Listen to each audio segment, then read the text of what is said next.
So today I'm super stoked because it is a beautiful day with plenty of sunlight, which means my solar panels are kicking butt, which means I can use my power tools, which is awesome because I have a lot of power tooling to do today because I'm gonna be making a wooden pick guard to go on top of this bad boy right here. So why don't you come along with me and I will show you start to finish how I make a custom wooden pick guard for a custom guitar body like this.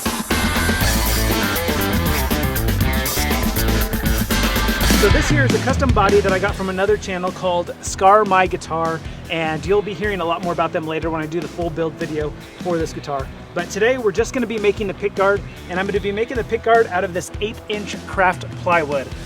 Basically, I pick up one of these sheets whenever I am near a craft shop like Hobby Lobby, Michael's, Joann Fabrics. Anytime I'm in or near one of those, I always go and look and see if I can find a good piece that has really good wood grain in it, and this one looked pretty good. So I pick it up. These things run about $4 or $5, but you can download the store's app and usually get a coupon for like 40% off. So I never really spend more than $2.50, $3 for a sheet of wood like this, 12 inches by 24, more than enough to make one pick guard. Sometimes I can get 2 pick guards out of it if it's a really good piece of wood. So now the first thing we need to do is actually come up with our exact shape that we need for our pick guard, and I'll walk you through my process for that right now. But of course, before we get started, I need some coffee. Here's to you guys. If you guys are interested in picking up one of these awesome Guns and Guitars tumblers, they are basically the same thing as a Yeti. I know, I have a Yeti. These things work just as good. And they're laser engraved with my You Rock caption, as well as the Guns and Guitars logo. I also have one that is my Lady Liberty logo. If you guys are interested in picking up one of these, I'll drop a link down in the description. They are about the same price as a Yeti. In fact, this is a Yeti lid that I stuck in there, so you can even use Yeti accessories for them, but way cooler. It's not going to be that crappy hand-painted job that always wears off. These are laser etched in there and they just look absolutely beautiful. Okay, so the first important thing to do is to just get a drawing of the actual body shape, and the best way to do that is I like to use cardstock. So I've got 2 just regular 8.5 by 11 pieces of cardstock. And you can use regular paper. I like cardstock just because it's a little bit sturdier, and we always seem to have it on hand for some reason. So I'm going to take 2 of them, I'm going to tape them together, and then I'm going to trace out the body shape. And now I'm just going to cut out the shape.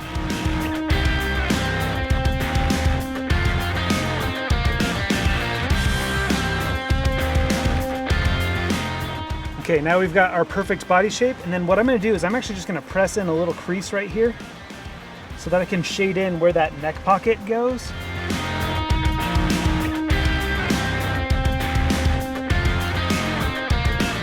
You can see here I'm just, again, kind of pressing this down so that I can get a perfect exact contour of that neck pocket.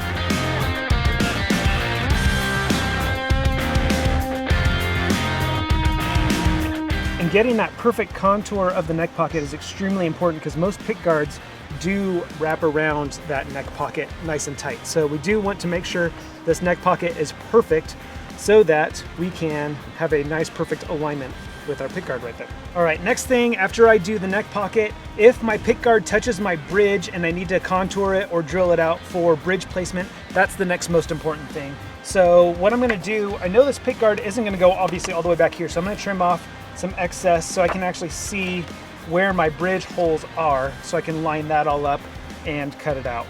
As you can see, I do have a scientific process for this, but a lot of it is sort of guess and check. So you just kind of remove a little bit and then check, remove a little bit more and then check again. And then the cool thing about doing it on paper first is that if you cut a little too much off, you can always tape on another piece and try it again. And I've definitely done that more than a few times. So again, just double checking, we got our neck pocket perfectly aligned the way we want it. We'll go ahead and trace that in nice and dark. So we will want a nice hard cut right where that bridge is. That looks pretty good, so we'll go ahead and cut that out now. All right, and the bridge will fit in right there perfect. I got a perfect contour with my neck pocket. Now, I could trace out where my pickups go, but I'm actually gonna leave that for last because I wanna skip to the fun part, and that is designing the actual shape of this pick guard. So I'm gonna go ahead and sketch on an idea of what I want it to look like, and then we'll go ahead and cut that out and see how it looks.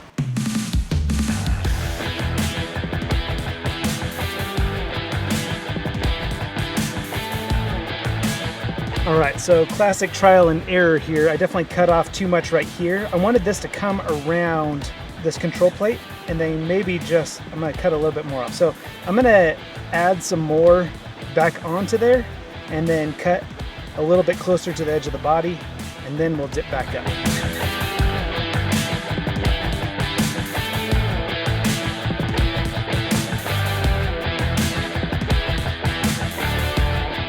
I think that looks good. I think we'll roll with that. So now that we have our template, we'll just go ahead and trace this onto that wood and cut it out. So just like I mentioned before, I can easily get 2 pick guards out of this. So 2 custom pick guards for $3.50. Heck yeah.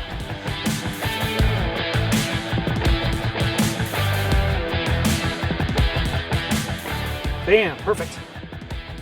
Now to cut out the shape, I'm going to be using some pretty basic tools that if you don't already own, I highly recommend you getting some. The majority of the material I'm going to remove with a jigsaw, and I'm just going to cut out more or less the shape as close as I can. I probably will leave a little bit of extra material to go back and touch up later with a rotary tool. I always call it a Dremel. It's technically a Black & Decker rotary tool. And then I'll touch up some of the real fine areas with some hand files that you can get from Harbor Freight, again, for really cheap.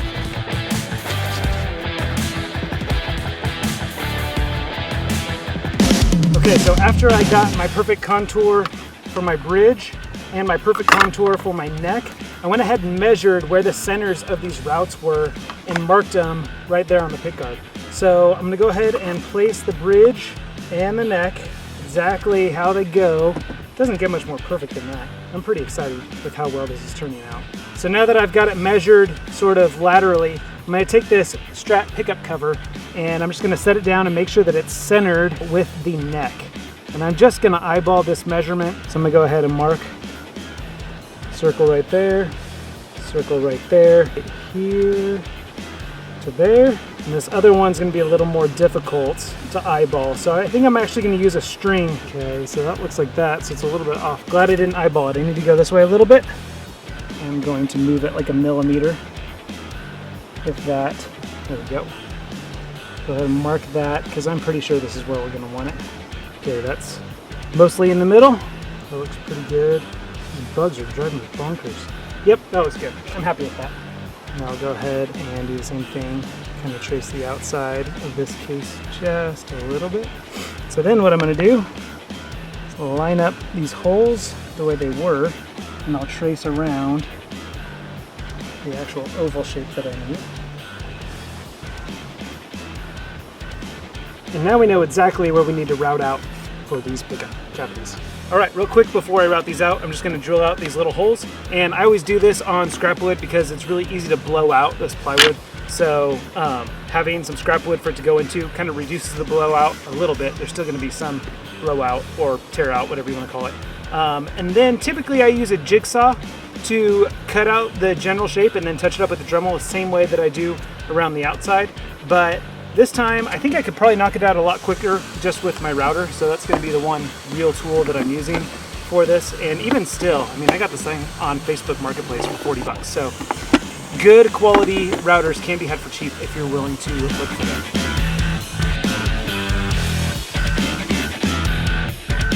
And lastly now, I'm gonna go ahead and just touch these up with files. So I totally forgot the last thing I need to do is actually cut out a spot for this control cavity, and I wanted to make sure that all my pickups and my neck pocket and bridge and everything lined up before I did this. And this should be pretty simple, straightforward. I'll do it the same way that I've done all the other ones. So I'm actually really nervous to route this area out because this material right here is so thin that if I use my jigsaw or my router, I'm afraid that it's gonna blow it off and kind of ruin this pick guard. So what I'm gonna do instead, I'm actually gonna use my pick guard holes and just screw it down onto this piece of scrap wood.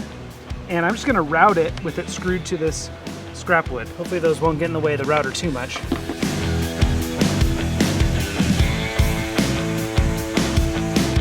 All right, and I definitely got close to the line there with the router, but this is one of those instances where I'm definitely gonna go back and clean it up with the Dremel.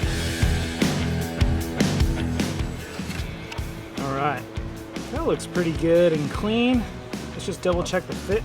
There we go. That's a nice perfect fit, and that wasn't so bad. It didn't take very long at all. So just knock that out real quick, and like everything else, it's a perfect fit.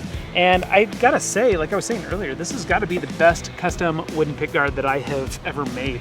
And it's probably because I took the time to teach you guys how to do it. And we all know how teaching someone else to do something reinforces our own skills. So now all that's left for this pickguard is same as a guitar, just to finish sand it and stain it and finish it up. So if you want to see how this pickguard turns out, as well as the rest of the guitar build, go ahead and watch the next video on the playlist, or subscribe and hit the bell notification if that video hasn't been made yet. That way you know when that video is done and uploaded. I'm Dan, this is Guns and Guitars. Thanks so much for watching. I'll see you in that next video.